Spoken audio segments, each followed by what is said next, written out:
তপসিয়ায় মাজার দখল করে বেআইনি নির্মাণ। সায়েন্স সিটির পাশে তপসিয়া এলাকায় দাতা বাবার মাজার খান বংশের বাবা ছেলের বেআইনি নির্মাণে রমরমা মাজারকে পিছনে ফেলে সামনের অংশ দখল করে বহুতল নির্মাণ। অভিযোগ বিধায়ক ও কাউন্সিলরের বিরুদ্ধে।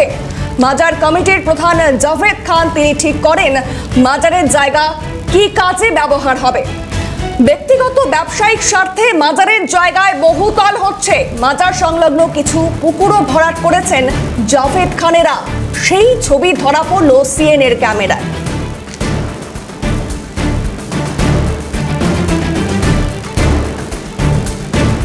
বিগত তপসিয়ায় এক ছাতার তলায় বেআইনি নির্মাণের রমরমা বিগত কয়েক বছর ধরে সেটা কয়েক গুণ বেড়ে গিয়েছে।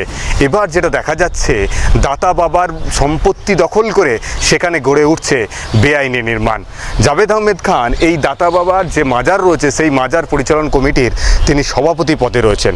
সভাপতি পদে থেকে এই মাজারের নামে থাকা জমি দখল করে গড়ে উঠছে হাই রাইজ বিল্ডিং। এই সম্পত্তিটা ওয়াকফ সম্পত্তি, মাজারের সম্পত্তি। সেই সম্পত্তি দখল করে জাভেদ আহমেদ খান বা ফয়েজ আহমেদ খানরা তারা এভাবেই বড় বড় বিল্ডিং তৈরি করে ফেলছেন, যেগুলো বিক্রি করে মোটা টাকার মুনাফা পাবেন তারা। কিন্তু দাতা বাবার মাজারের সম্পত্তি বিক্রি করা বা সেটা দখল করে বিল্ডিং তৈরি করার জন্য মাজার কমিটি কিন্তু কোনো লাভবান পায়নি।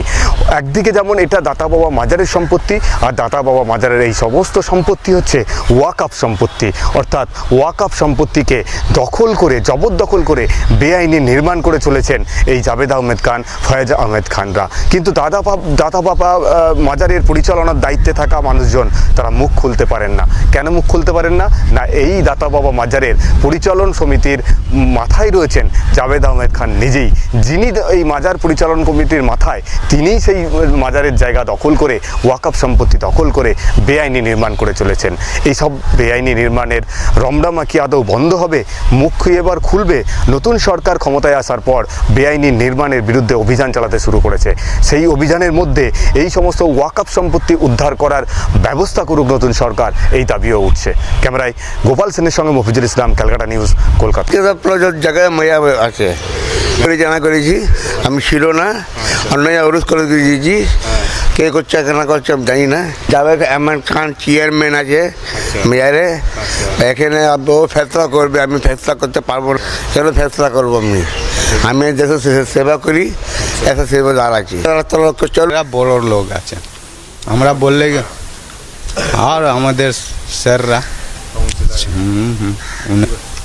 এইটা বলতে পারবো না, এটা কেরা করছে আমরা বলতে পারবো না। অনেক কষ্ট মানে কি অনেক কষ্ট। যদি আমরা বলি তো উপরে দিয়ে ওরা চাড়াই করবে। দেখুন,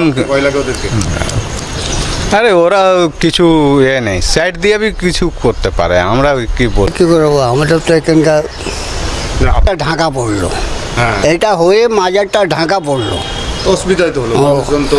রাস্তাতে দেখতে পাচ্ছ, ওটাও দেখতে পাবো। সব কিছু আমরা কিছু বলতে পারি না। এটা ঢাকা পড়লো, এটা হয়ে মাজারটা ঢাকা পড়লো, অসুবিধায় তো হলো।